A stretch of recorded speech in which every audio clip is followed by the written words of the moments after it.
जो नारा बिहार के हर कोने से उठने लगा था कि बदलो सरकार बदलो बिहार। विकास के नाम पर सबसे ज्यादा गरीबी, सबसे ज्यादा इस समय बेरोजगारी, सबसे ज्यादा पलायन, बिहार में बढ़ता कर्ज का संकट। जब चुनाव आयोग की ओर से ये एसआईआर का सर्जिकल स्ट्राइक किया जाता है पूरे चुनाव को अस्त व्यस्त करने के लिए, कि आप लोगों को परेशान होने की कोई जरूरत नहीं है, ये सब घुसपैठियों को बाहर निकालने के लिए, ये बांग्लादेशियों को भगाने के लिए किया जा रहा है। जिंदा लोगों को मुर्दा घोषित करके नाम काट दिया गया, जिनके सामने रोजगार नहीं है, पूरे भविष्य जो है अनिश्चित है। ये वोट बंदी, वोट चोरी की नई साजिश है। यही शाहाबाद और मगर इलाका है जहां दलितों को वो वोट डालने का अधिकार नहीं था, वोट से भी बेदखल कर देने की पूरी साजिश आ रही है। भारतीय जनता पार्टी को आजादी से मतलब नहीं रह गया, लेकिन आज आजादी के बजाय वो पूरे देश में बंटवारा की चर्चा करना चाहते हैं। मोदी जी 22 तारीख को गया में आने वाले हैं कि वो पूरे यूनिवर्सिटी कैंपस में पेड़ काट दिए गए, लोगों का नाम काट दो वोटर लिस्ट से। काटने वाले लोग ये आ रहे हैं रैली करने, पूरे पेड़ों को काटते हुए और स्कूलों को बंद करते हुए। तो ये शिक्षा विरोधी, गरीब विरोधी, ये बिहार विरोधी, ये लोकतंत्र विरोधी डबल इंजन फेल कर गया और इस डबल इंजन के खटारा सरकार को बदलना है। कि इस यात्रा के साथ बिहार की बहुत बड़ी उम्मीद जुड़ गई है। इस दौर में लोगों के सामने दो सवाल है। एक तो सामने चुनाव है और ये चुनाव बिहार में बिल्कुल बदलाव वाला चुनाव है।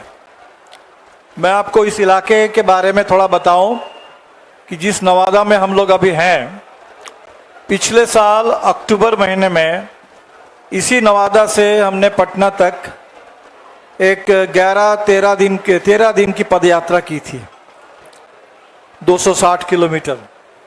और उससे ठीक पहले सितंबर महीने में इसी नवादा के कृष्णनगर में एक दलित बस्ती को आग लगा करके दलितों को बेदखल जमीन से करने की कोशिश की गई है। क्योंकि उसी समय बिहार में भूमि सर्वे चल रहा था और भूमि सर्वे के आड़ में जहां भी दलित गरीब बसे हुए हैं, सबसे पहली कोशिश हुई कि उनको जमीन से बेदखल कर दो।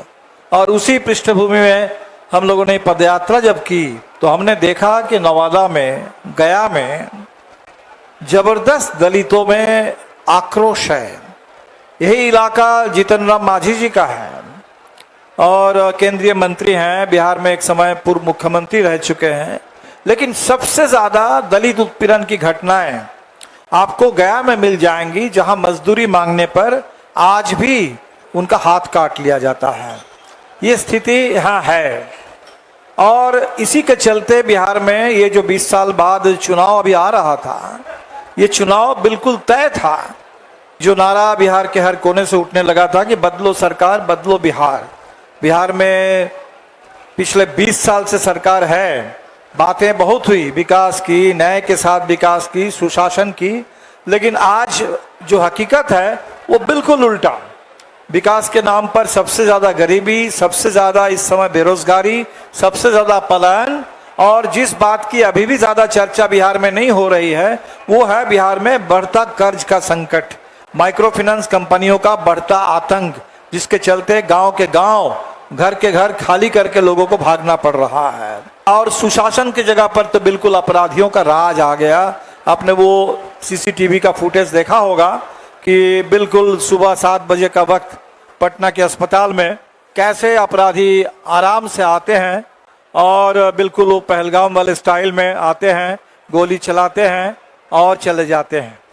तो इसीलिए चुनाव बिहार में बदलाव का था और ऐसे चुनाव में एन वक्त पर जब चुनाव आयोग की ओर से ये एसआईआर का सर्जिकल स्ट्राइक किया जाता है पूरे चुनाव को अस्त व्यस्त करने के लिए, तो जाहिर सी बात है कि इसको समझने में थोड़ा लोगों को पहले समय लगा कि ये कोई रूटीन, कोई पुनरीक्षण नहीं हो रहा है। तो धीरे धीरे बात समझ में आई कि लोगों का नाम काटने वाला पुनरीक्षण हो रहा है। 65 लाख लोगों का नाम, और जो इसके बारे में नीचे बड़ा सांप्रदायिक प्रचार चला दिया गया था कि आप लोगों को परेशान होने की कोई जरूरत नहीं है, ये सब घुसपैठियों को बाहर निकालने के लिए, ये बांग्लादेशियों को भगाने के लिए किया जा रहा है, आपको परेशान होने की कोई जरूरत नहीं है। लेकिन अभी जब 65 लाख लोगों की सूची आई तब लोगों ने देखा कि एक भी उसमें बांग्लादेशी नहीं है, एक भी कोई म्यांमार के आदमी नहीं है। सारे के सारे जो लोग हैं, यहाँ तक कि जिंदा लोगों को मुर्दा घोषित करके नाम काट दिया गया और बिहार के प्रवासी मजदूर जो बाहर जाते हैं मजबूरी में कमाने के लिए, थोड़ी बेहतर मजदूरी की तलाश में, उनको। और इसीलिए इस यात्रा में मुझे लगता है कि इतना भारी जो जन समर्थन दिख रहा है, उसके पीछे दोनों कारण है।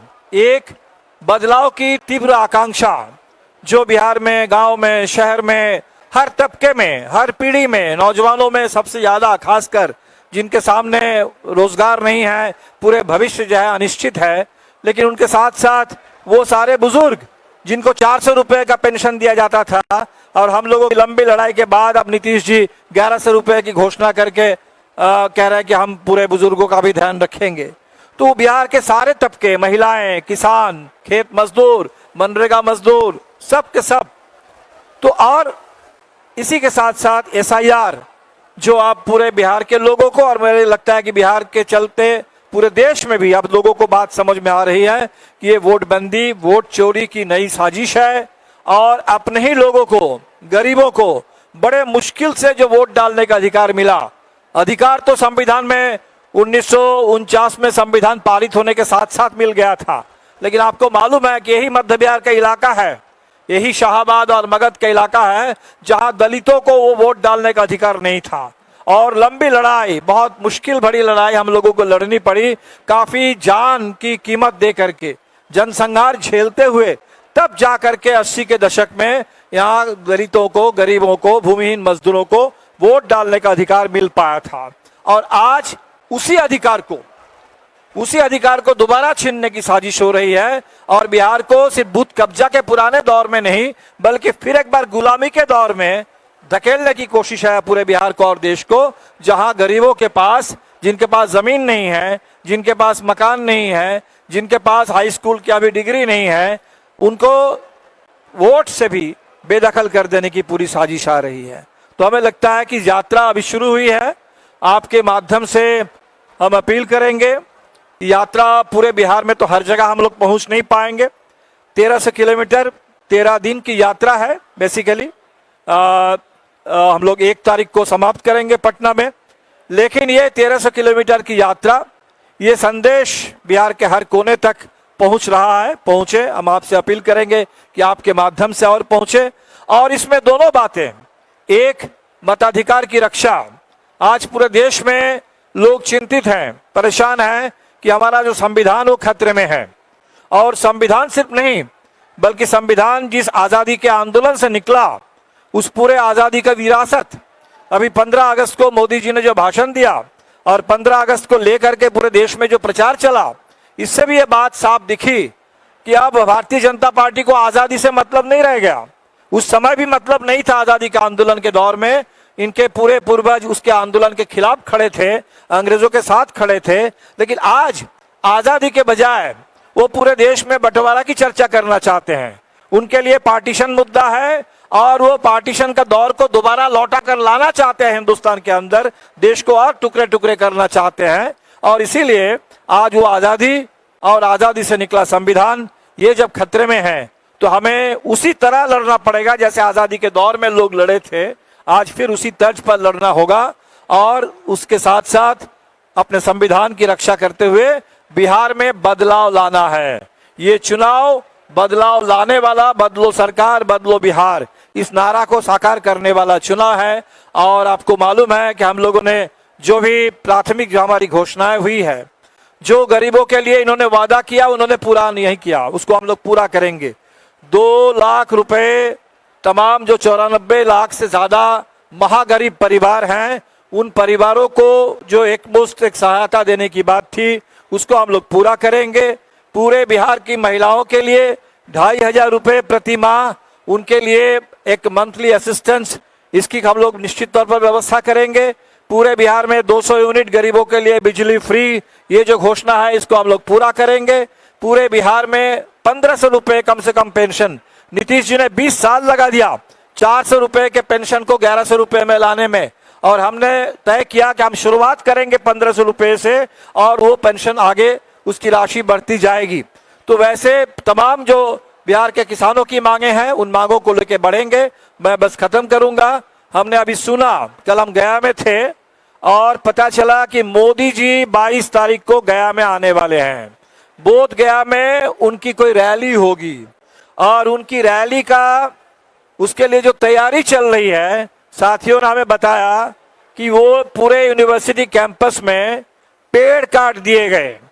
लोगों का नाम काट दो वोटर लिस्ट से, किसानों की लहलहाती फसल को पूरा जला दो, खत्म कर दो, पेड़ काट दो। ये काटने वाले लोग ये आ रहे हैं रैली करने, पूरे पेड़ों को काटते हुए और स्कूलों को बंद करते हुए। स्कूल तो बंद हो रहे हैं बिहार में, क्लब एंड क्लोज, तमाम स्कूलों को एक करने के नाम पर 3 स्कूल 2 स्कूल मिलाकर के 1 स्कूल, स्कूलों की संख्या कम हो रही है। तो ये शिक्षा विरोधी, ये पूरे गरीब विरोधी, ये बिहार विरोधी, ये लोकतंत्र विरोधी ये जो निजाम है, जो डबल इंजन है, अब तो डबल इंजन फेल कर गया और इस डबल इंजन के खटारा सरकार को बदलना है और ये यात्रा आगे चलेगी।